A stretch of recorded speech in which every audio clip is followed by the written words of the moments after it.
बिहार के बेगूसराय जिले का नाम सुनते ही मन में एक विशेष छवि उभरती है, जो न सिर्फ इसके रुतबे को दर्शाती है, बल्कि यहाँ की एक अनोखी प्रथा पकड़ौआ विवाह की कहानी भी कहती है। पकड़ौआ विवाह या जबरन विवाह एक ऐसी परंपरा है जिसकी शुरुआत दशकों पहले हुई थी और आज भी यह बिहार के कई हिस्सों में जारी है।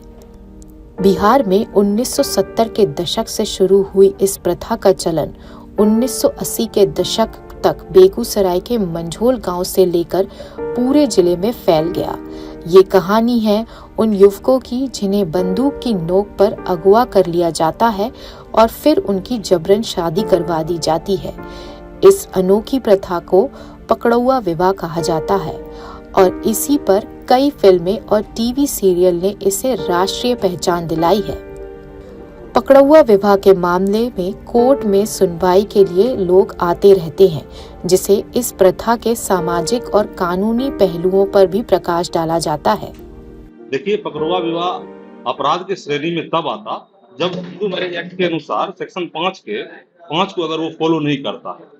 अगर सेक्शन 5 को फॉलो करके शादी होता है, जैसे कि सेक्शन 5 में ये बात दिया गया है कि लड़का लड़की का अगर कंसेंट है तो उसका शादी वैलिड है, अगर कंसेंट नहीं है तो वैलिडेशन में नहीं आता। अब दूसरी बात यहाँ पर यह है कि लोग कहते हैं कि पकड़ौआ विवाह हो गया। पकड़ौआ विवाह कैसे हुआ भाई? पहले से तो उसमें लड़का लड़की बातचीत कर रहा था।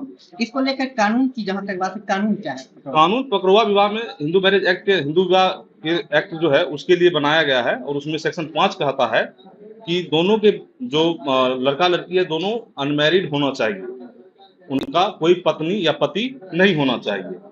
दूसरा है विवाह के समय दोनों मानसिक रूप से सही होना चाहिए और तीसरा है जो विवाह के समय उनका उम्र 21 वर्ष होना चाहिए और चौथा है कि दोनों सपिंड नहीं होना चाहिए, सपिंड में नहीं। अगर पकड़ौआ विवाह में प्राथमिकी दर्ज कराई जाती है, किस धाराओं में प्राथमिकी दर्ज होती है, अधिकतम सजा का क्या प्रावधान है? पकड़ौआ विवाह में सजा जो होती है FIR जो उसमें दर्ज होता है वो 363 से होता है और 385 से होता है भारतीय दंड संहिता का, और इसमें अधिकतम सजा जो है 7 वर्ष होता है। बेगूसराय के अधिवक्ता रणधीर कुमार ने बताया कि हिंदू विवाह में 7 फेरे लेना अनिवार्य होता है और 7वां फेरा लेते ही विवाह पूर्ण माना जाता है। ये भी सामने आया है कि हिंदू मैरिज एक्ट पकड़ौआ विवाह को ध्यान में रखकर बनाया गया है। यदि इस तरह की शादी का मामला थाने तक पहुंचता है तो दोषियों को भारतीय दंड संहिता की धारा 364 और 383 के तहत सजा हो सकती है।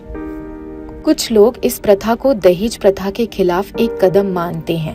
वे मानते हैं कि पकड़ौआ विवाह में शादी के लायक लड़के का अपहरण करना और फिर डरा धमकाकर उसकी शादी करवाना एक तरह से दहेज की मांग से बचने का रास्ता है।